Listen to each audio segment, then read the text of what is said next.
നല്ല കുട്ടിയാണോ? നല്ല കുട്ടിയാണെന്നുണ്ടെങ്കിൽ 1 2 3 എണ്ണി കേൾപ്പിക്കണം അമ്മേ.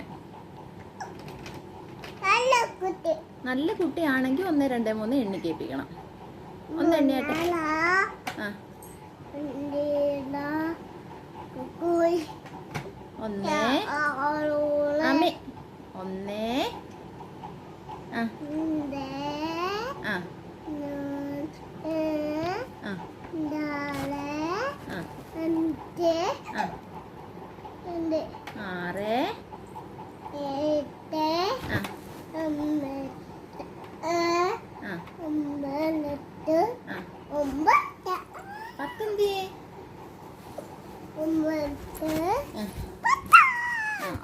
ഒന്നൂടെ 1